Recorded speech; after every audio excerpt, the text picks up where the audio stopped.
Grateful for just all the ways that God is working in our church, in our midst. And, sometimes they're just crazy things. Even Donnie, he's got so much more of a story that you'll get to hear one day. But I kept asking him can you give me 30 seconds? And then he would give me 6 minutes. I love even just getting to encourage us with just, hey, here's a quick thing. This is what God did. I've been here for like 6 months now. It's just been encouraging what God's doing in my family, right? Those kinds of stories even just reminds me even, like, why are we here as a church? Why are we here in this building? Why are we in this place? Why are we doing what we do each and every week? So if you're here for the first time, or you've been here for a long time, I want to say welcome. My name is Austin. I'm the lead pastor here at Tekoa Church. If you're new, I would love to meet you after service. We do a hangout right after service. I'd love to meet you there. And we are talking about, you're here for a perfect series, we're talking about our values as a church. What do we value? What are we about? What is our culture that we want to set? And, it's so important. Allie has been teaching our 5-year-old daughter, Hannah, about this for our family. And, what is our values, and what is our mission? And we have a family mission statement. I won't share the whole thing with you here today, but especially in the 5-year-old version, the mission statement is God first, family second, ministry third, and then you can kind of fill in what you want after that. So for my daughter, it's Disney. And we have to keep reminding her, Disney is fourth. It does not go before any of the other things in that order. And that's what it is for our family. That's what our values are. That's what we care about. That's how we make decisions, right? What's the order of those priorities? And culture is even how. Not just what are the priorities, but how do we want to live them out? What does it look like? What does it feel like? So for 2024, part of our vision as a church is that we would do this. It comes out of Ephesians chapter 4. It says, and he, Jesus, gave the apostles, the prophets, the evangelists, the shepherds, and teachers to equip the saints for the work of ministry, for building up the body of Christ. As your pastor, my job and all of our pastors' jobs are to equip you, to build you up so that you can do the work of ministry, releasing you for your God-given purpose. You have a ministry. You have a purpose. You have a purpose inside the walls of the church and outside the walls of the church, in your family, in your workplace, in the community, in the city, right? You've got a purpose in both of those places. You've got a ministry in both of those places. And our job as a church is to equip you and release you to live out what that is. Our vision actually for this year specifically is that we want to equip and release our team to build the church, to equip and release our team to build the church, right? Because we can't do it with us. That's so important. Part of discipleship, which we're going to talk about today, is calling you up, equipping you, releasing you, giving you the permission even to do that work of building up the church. And now I don't know when and what the growth of our church looks like. And I just picked this number randomly, so don't look into it too far. But just imagine with me when we have 300 people here at this church. And, we'll go past there. It's not a special number. But imagine 300. We might have 2 services in the morning. We might have to start one of them much earlier than we do right now so that we can fit both of them in. We have kids overflowing down there in Tekoa Kids. We'd have to probably rearrange our 10-minute hangout after service because we wouldn't all fit anymore in this little tiny lobby that they have here. So we're going to pray for good weather every Sunday. But one day that's going to happen. I don't know if it's in 1 year or 5 years or 10 years. That's okay. That's on God's timeline. Our job is just to be ready for it and to pray into it and just be seeking Him. Our call from God is not to just reach 5 people, right? It's to reach our city. Our vision is to go as God leads and live by faith, and He is leading us to build a church that transforms San Jose. And it doesn't stop at just 75 people or 100 people. The church continues to grow. And that's a church that is baptizing thousands, not just once a month or once a quarter doing baptisms, right? I'm excited for that. It's a place of refuge where worship becomes a weapon for us to do the work of ministry, to defeat the enemy in our lives. And it's a church filled with stories that we can't show them all because there's so many stories of what God is doing in our midst. And God is building that church. Tim edited this video, and I saw it, and I was like, Donnie didn't know what he was saying when he said, I see so much potential in this place. Like, it wasn't a planted phrase, right? And I see that too. There's so much that God is doing, and especially as we start this year, 2024, there is an energy and there is a power of what God is doing in this place and in our midst. And I'm so excited to be a part of it. And God is building this, and He's calling us to equip you and release you. He's calling you to be a part of it. So our mission is this. I want you all to be able to say this. Let's do this. This was not planned. Let's wake us up this morning. I want you to be able to say this by the end of the series. So what is our mission? We're going to say our mission together. Ready, church? Our mission is to connect people to God so they can find and live out their purpose. It's not that many words. We're going to have that down. You're going to know it. You're going to be sick of it. That's why we're here. We all are looking for that in our lives. And our values are how we do that. These are our 6 values as a church. We're going through them one by one each week. Today we're going to talk about our 3rd value, that we are disciple makers. We're disciple makers. And so what is a disciple maker? Like, what does that look like? Simply put, simply defined, a disciple maker is this: following towards Jesus.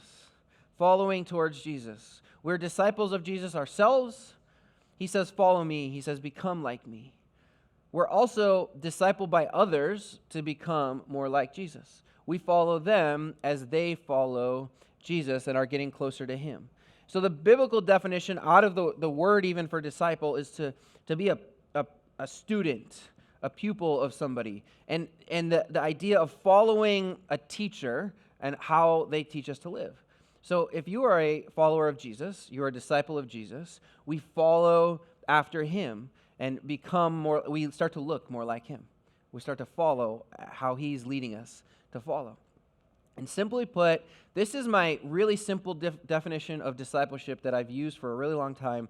And I love it because it's a verse of the Bible and it's only a couple words. It's this: follow me, be imitators of me as I am of Christ. Be imitators of me as I am of Christ. And I actually we usually use the ESV here, but I like the NIV version better because that's the one I started to quote, right? Follow me, follow my example as I follow the example of Christ. And that's my goal of life. That's this is my challenge verse for my life. Am I living a life that others could follow and become closer to Christ? Like, if people were watching me and they're like, I'm going to live my life how that guy lives his life. Now, I'm not perfect. I don't pretend to be. But if you followed me, I do believe that you would start to become more like Jesus if you followed me. You'd be getting closer to Him. Now, I'm still on a journey to get closer to Jesus myself. But this is how, and we're all called to live this way. To live a life that, this is Paul saying this to his church. But I think if we are a follower of Jesus, this is our call. That we would live a life that others could follow and they could get closer to Jesus by following after this. I like this example, right? Like, if you have a GPS in your car, and I don't know where we're going, I might follow you. You might not even know where you're going other than where the GPS tells you to go, right? But if you can follow that GPS and I can follow you, I can get there and we can get there together. We might not even get there the fastest way or the best way. We're going to get there whatever way your GPS tells you to go. But if you are maybe even just a couple car lengths ahead of me, you can lead me to our destination. Discipleship can be that way. Maybe you're a brand new Christian. Maybe you're still getting your life in order. That's okay. Are you a few car lengths? Are you a few steps ahead of somebody else in your journey of following Jesus? Because if you are, you probably have a few things to tell them about how you got those 2 steps forward.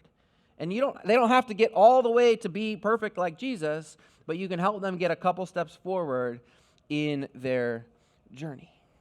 So can you be a disciple maker? Yes, you can.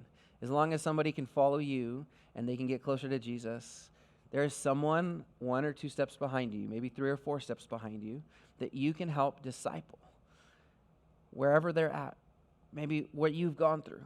You could be a recovering addict. You don't need to be perfect, but you have progress that they haven't made yet that you can help them in.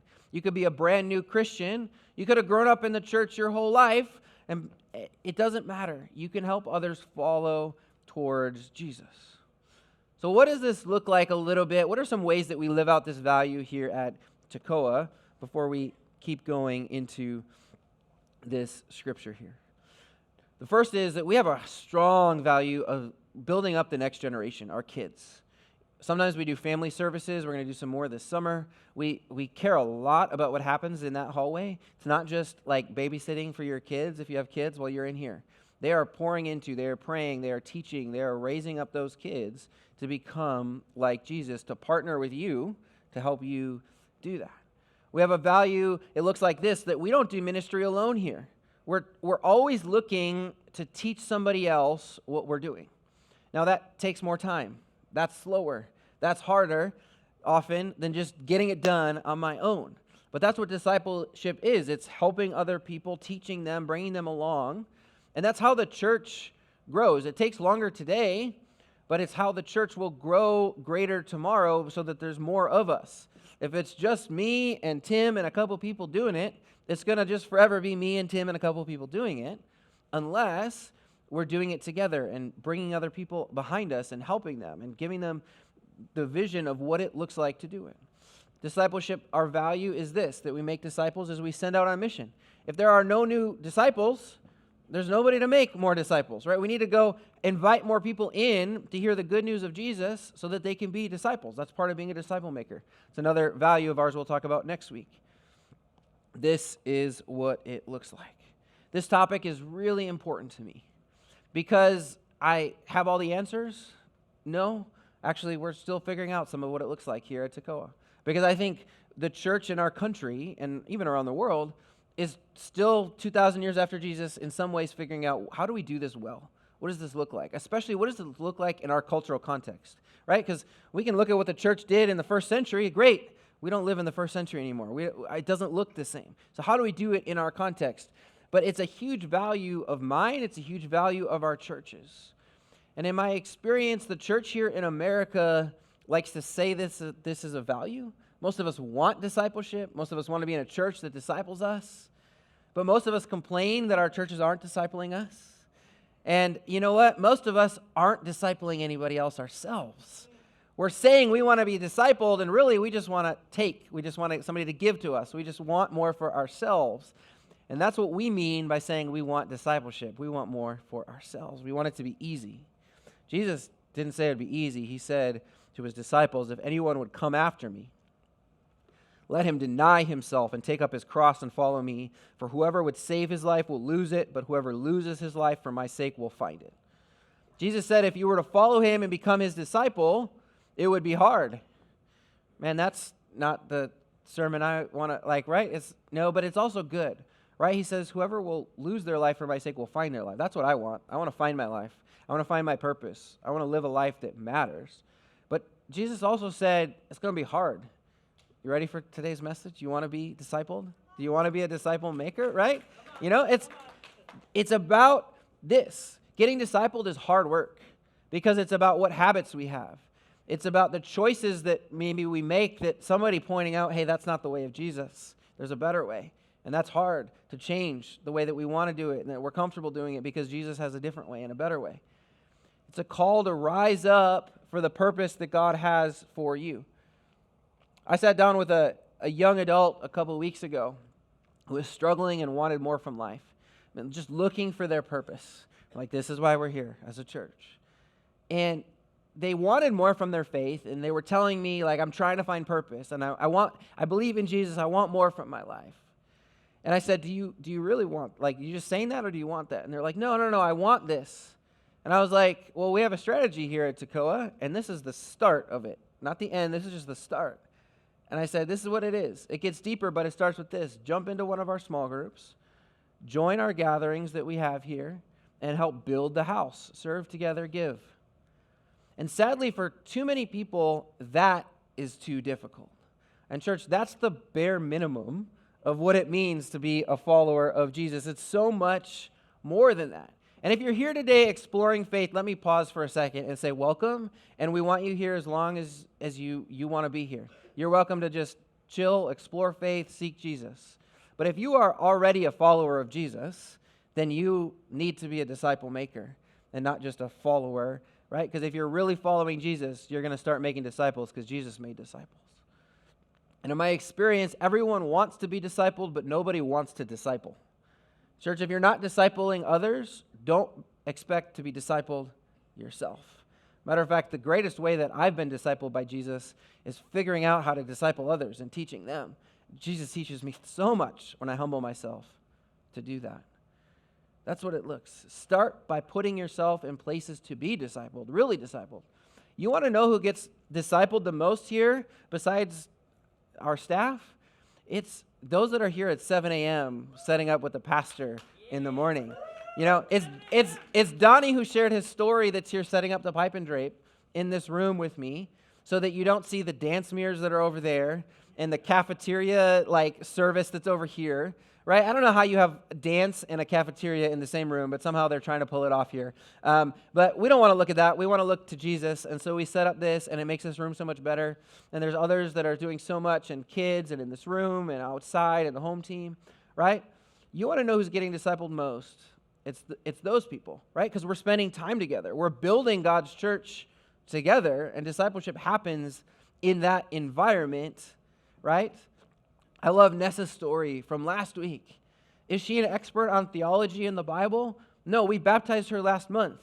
But she knows, she's believed in Jesus for a while, but she knows that I was impacted as a kid at church. And so I want to pour into the Tekoa kids to help plant seeds for the kids here in Tekoa Kids to find Jesus. What is she doing? She's a disciple maker. Every person that has told a story is being a disciple maker by helping lead people to Jesus, by just sharing their story. Alana in our church was leading a women's group with Esther in our church. And they have somebody new helping lead that group this semester. They have somebody else that they said, hey, I think you might be able to lead in the future. How do we pour into you to help raise you up so that you can lead in the future? That's being a disciple maker. That doesn't even count all the women that they've helped pour into to help grow in their faith over the seasons. Leia, who likes to hide in the back, and it's awesome. But right, she's training other people. How do I set up the cameras and the tripods? How do I run the slides here for the pastor who likes to just jump all over the place and not pay attention to the slides? Right? How do I teach people to do that? The home team is teaching people what does it look like to set up this place to be ready for guests. Church, I see a lot of disciple makers, or at least the seeds of them here in this church. And I'm not just calling you out, I'm calling you to rise up to the purpose that God has for you in your life. Jesus said to a bunch of fishermen, follow me and I will make you fishers of men instead. He takes smelly, dirty fishermen, no good fishermen. They didn't have a good reputation. And says, come, I see something greater in you. I see something more for you. Not that it's wrong to work hard and be a fisher, but I got something greater for you. Come follow me, learn to be a disciple, and then you're going to go disciple others, and you're going to go change the world. You're going to change lives instead of just feeding some people. If you are a follower of Jesus, you are a disciple maker. God has given you what you need to do it. And I'm telling you, as your pastor, you are called to be a disciple maker. Are you following after Jesus? Are you someone that people can follow as they follow Jesus? Sometimes it's, right, as people follow after me, it's how to be a man that follows Jesus. It's how to be a husband that follows Jesus. It's how to be a father that follows Jesus. That's what it looks like to make disciples. It doesn't mean that I'm teaching everybody the intricacies of the theology and I know all of this about the Bible, right? There's some importance in that, sure. But being a disciple maker is, how do I follow after Jesus? What does it look like? What does it look like to go to work and follow Jesus, right? In Silicon Valley, that can be hard. What does it look like to be a father, a good father, as Jesus would have me be a father, right? If I can help somebody else do that, that's being a disciple maker. If you help somebody else, man, woman, that's being a disciple maker, right? I'm not perfect, but I have more experience up here preaching than Pastor Tim does, right? And he's called to preach. And so I'm called to disciple him, help guide him, help raise him up, equip him, and release him into that calling that God has for him. My role is to help follow Jesus. And he can even look, what does it look like to be a husband, a father, a pastor, a preacher that follows Jesus? As I help make a disciple. This is our vision this year, to equip you and release you to do the work of ministry. This is discipleship. Jesus, some of his most famous words are this to the church. And Jesus came and said to the disciples, "All authority in heaven and on earth has been given to me. Go therefore and make disciples of all nations, baptizing them in the name of the Father and of the Son and of the Holy Spirit, teaching them to observe all that I have commanded you. And behold, I am with you always to the end of the age." This is called the Great Commission. It's the commission to the church, the sending out of what the church is supposed to do. We're all commissioned to go make disciples of the nations. And he says, all authority has been given to me, and now I'm empowering or releasing you out of that authority that I have. What am I releasing you towards? The mission to make disciples, to baptize them. The move from evangelism into discipleship is that baptism step. To teach them, he says, to observe all that Jesus commanded. And then he said, I will be with you in it all. And what did Jesus then do? He sent them out. He released them. And it multiplies. Because hundreds of generations later, we're sitting here because some fishermen caught a vision of what Jesus had for their lives and taught that to somebody else, who taught that to somebody else, who taught that to somebody else through the power of the Holy Spirit. And we're here today because somebody else was a disciple maker. And how it grows, how it multiplies, is that we do that we continue to be disciple makers around us. Now, this goes a little bit deeper. I'm going to challenge us even more this morning. Mac Lake, who's a pastor and does a lot on leadership, says this: if we're going to take this, the Great Commission, seriously from Jesus, I will eventually need to train that person to lead like Jesus, because Jesus was a leader. If I'm going to make a disciple, I'll have to develop them or her along the way to become a leader, because that's what Jesus did and that's what the disciples did. And I'll have to lead that person like Jesus led. And if I commit to disciple making, I'm also going to be committed to leadership development. So if you are a disciple maker, you're also a leader maker. And developing leaders is one of our greatest privileges and responsibilities as Christians, as a church. Now, let me clarify a few things around leadership, because all of a sudden some of you are like, well, I'm not a leader. Like, I was sort of with you on disciple makers, but I'm not a leader. And I get that, because actually when we set out to start this church, I had this vision, and a few of us did, and we're like, well, I feel like leadership development is part of our vision. And then there was a couple people that said, well, that's going to exclude a lot of people that don't think they're leaders. But the reality is, I think all of us are called to be leaders. That's what being a disciple maker is being a leader. The clarifying thing is, you might be called to be a leader of one or two or three. I might be called to be a leader of many more than that. Maybe you're called to be a leader of a dozen. I don't know the number, but we're all called to be leaders, and being a disciple maker is that. It might just be leading one or two or three, but we're all called to lead somebody else behind us towards Jesus. I don't know how many you're called to do. You know, maybe even you're like leading like more than a few is hard. A dozen is hard. Well, you know what? It was hard for Jesus too. He lost one of those 12, right? They didn't make it. But we're all called to lead a few people behind us. Jesus is calling us to do that. Remember the church of 300 I had you envision? What if that church had no leaders? Even if I was still here and there were no leaders, what would happen? It wouldn't be pretty, let me tell you. It would not be pretty. Matter of fact, it would fizzle out and die. It would be no more.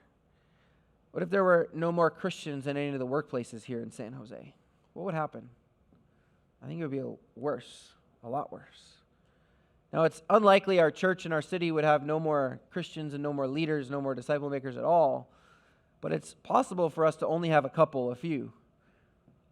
But the more that Jesus develops, the more that he brings, there's so much more that he can do to accomplish the vision that he has and the mission he has for not just our church, but our city and our region. Currently, our church we're in a great place. We have multiple pastors. We have multiple leaders here at Tekoa. This is not coming from a place of like, we're in trouble. We're in trouble. No, this is coming in a place of, I see so much more, and for us to get there, it requires more. And I want to make sure we're prepared, because the timing is up to God, but we're called to be prepared so that we're ready when the time is right for him. And it takes us developing more leaders. So part of our call, part of our definition of what it is to be a leader is this. I went to Google this week. I was like, well, I'm on talking about this. What's the definition of leader, Google? And Google told me the definition of a leader is one who leads others. And I said, oh, thank you, wise Google. I thought in elementary school I was told a definition could not include part of the word that I am defining. I didn't even type it into AI. I literally typed it into just plain Google, and it said it's one who leads others. But for our purposes, let me define it this way. A leader is one who shows others the way forward on a path or towards a goal. Sounds a little bit like follow me as I follow Jesus, just with a little bit of purpose behind it. An intentionality of showing others it's just helping them follow. It's not just being like, well, I'm here, you can look to me if you want. Being a leader is, hey, I'm here, follow me, and let me help you even do that a little bit. This is what it looks like, and inviting them into it. You're called to be a leader in your workplace. You're called to be a leader in your family, in your home. You're called to be a leader in our city, leading people towards Jesus and bringing about God's kingdom. You're called to be a leader in our church, helping people connect to Jesus, helping people find and live out their purpose, what we are about. That's our mission here as a church. And that's not just my job. It is part of it, but it's all of our jobs who this is your church. And I don't see that church of 300 with just me and Allie leading it. I see Tekoa as healthy and thriving with a multitude of leaders and disciple makers. An army of people going as God leads and living by faith. An army of shepherds, an army of people helping others connect to God, helping them discover their purpose and walking with them to help them live it out and figure out what it looks like. Creating people that know how to follow Jesus, helping lead people that know their purpose and how to live it out, and equipping them and releasing them for the work that God has for them.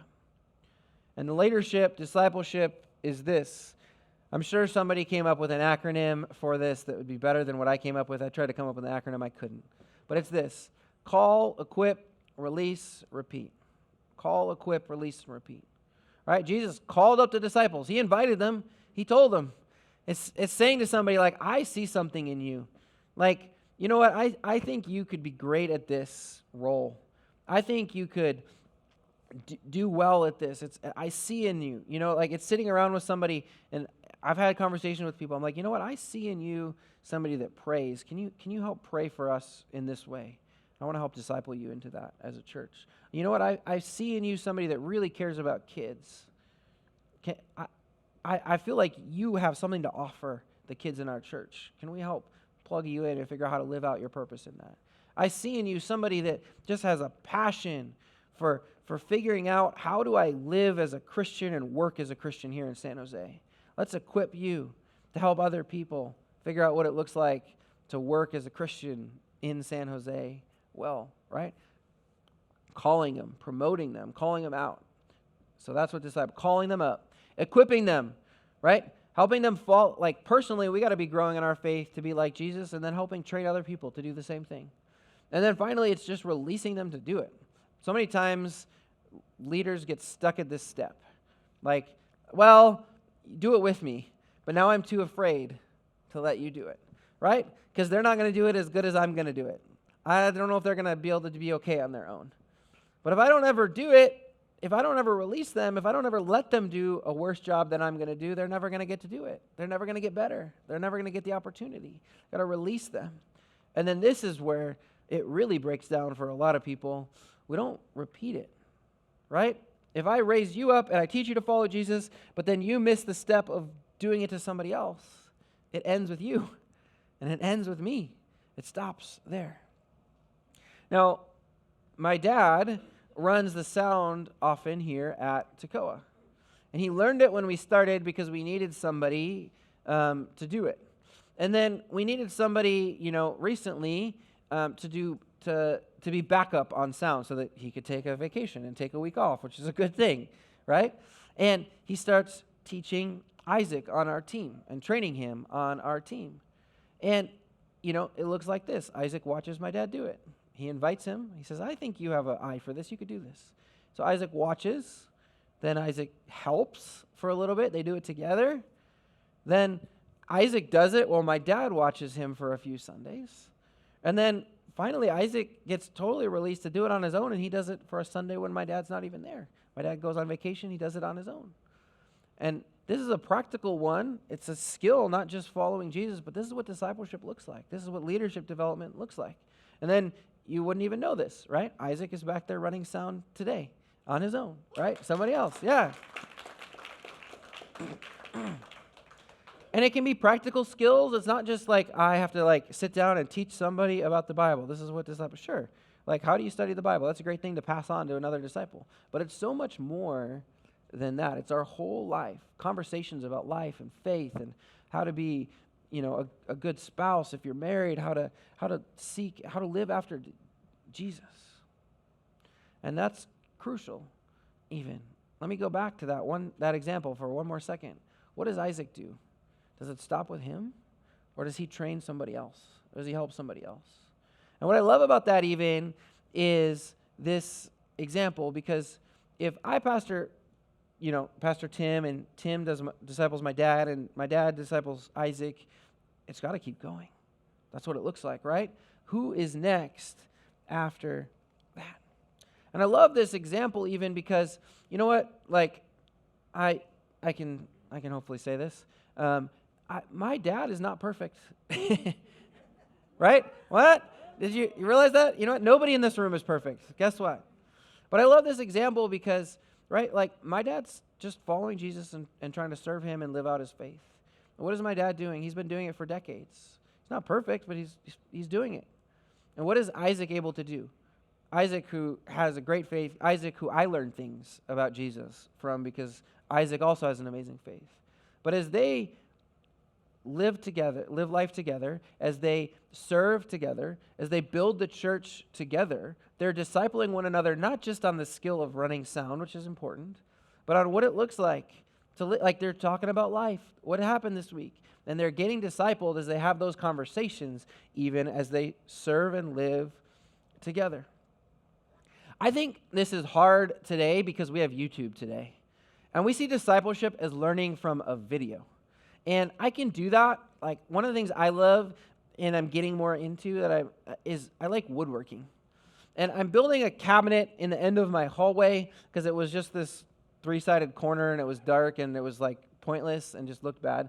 And I'm working on this cabinet, and I've learned about this cool way to make like the shelf pins, like, you can have a bookcase with the adjustable shelves. And I learned that from YouTube and watching videos of other people. And I can grow in my craft of being a carpenter from YouTube. And I can also learn from my dad, who is a carpenter. And can I be honest, I love my dad, but sometimes it's just easier to learn from YouTube.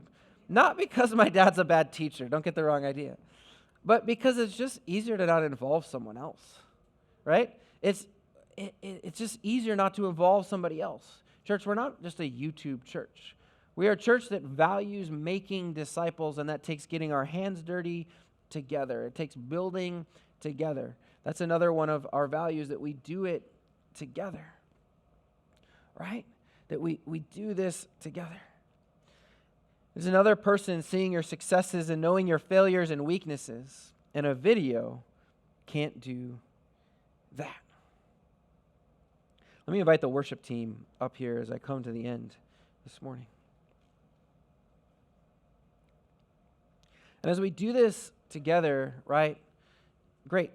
YouTube is awesome. It's awesome even for ministry in the church. It's a great supplement when you can't be here, because there's weeks where you can't be here. It's great. You can catch the podcast or the YouTube. That's great. It's not a supplement for being in the room and being here on a Sunday. That's the next step. But you know what? Like, YouTube's the appetizer. It's not the meal.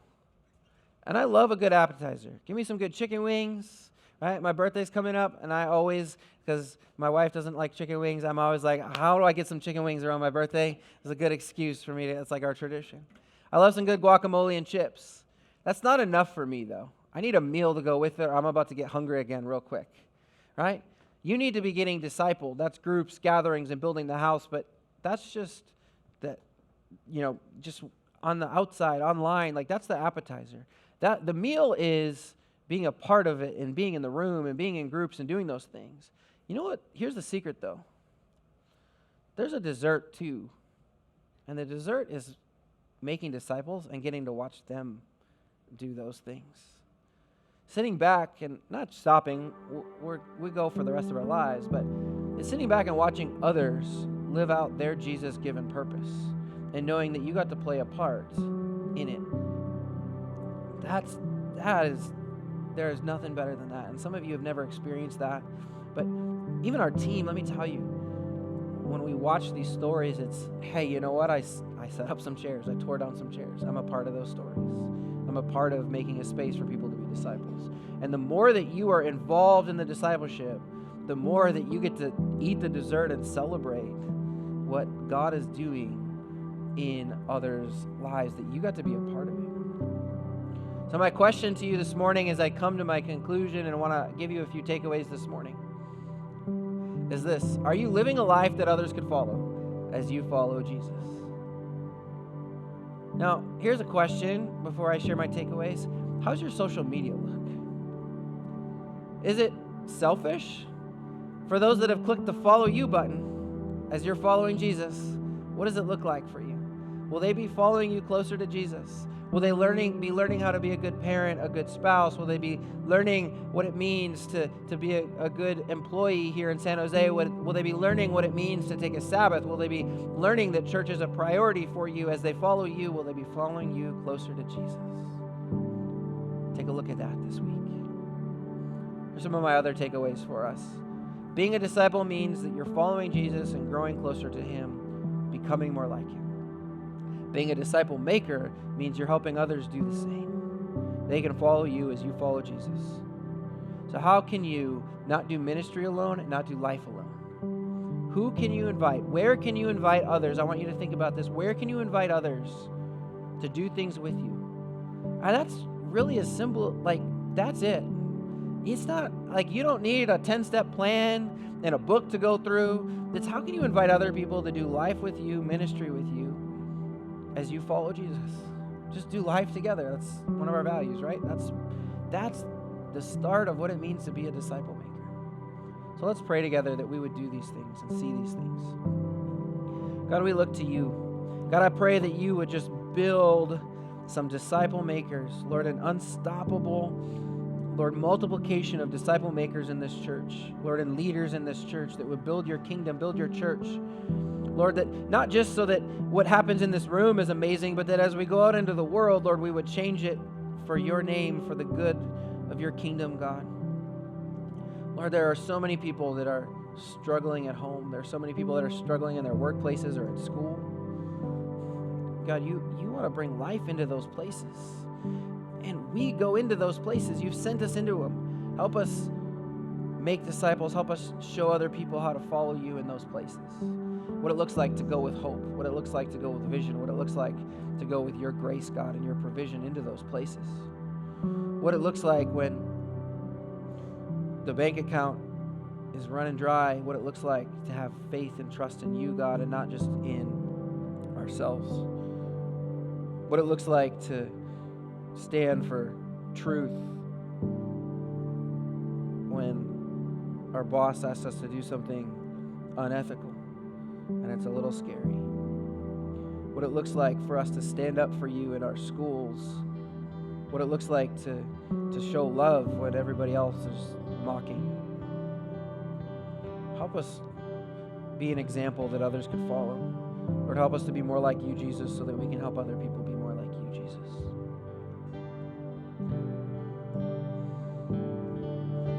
If you're here this morning, too, this message was, as we keep praying, this message was really just focused on those that are already following Jesus more than some of our messages here. But I don't want to leave without giving you an opportunity.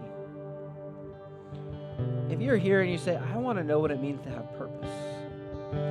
I want to know what it means to live a life after Jesus. Like, I need help. God says that we're all not perfect, that we've all fallen, that we've all sinned, we've all messed up. But the good news is that God didn't just leave us on our own and abandon us. He sent His Son Jesus, who was perfect for us, who died on the cross, the death that we deserved. So the good news for us today is that Jesus wants to give you new life. He wants to release you into your purpose that he has for you to live a life that makes a difference in this world. And he wants to give you a life of freedom from your past. And all he says is confess and believe in the work that Jesus has done and choose to follow him. So if that's you this morning and you feel God like working in you right now and just speaking to you, and you want to make that decision, just pray these words along with me. Jesus, I confess that I'm not perfect. I messed up. Jesus, I believe you died and rose again died on the cross and rose again to new life for me. And I accept that, Jesus, and I choose to follow after you. Amen.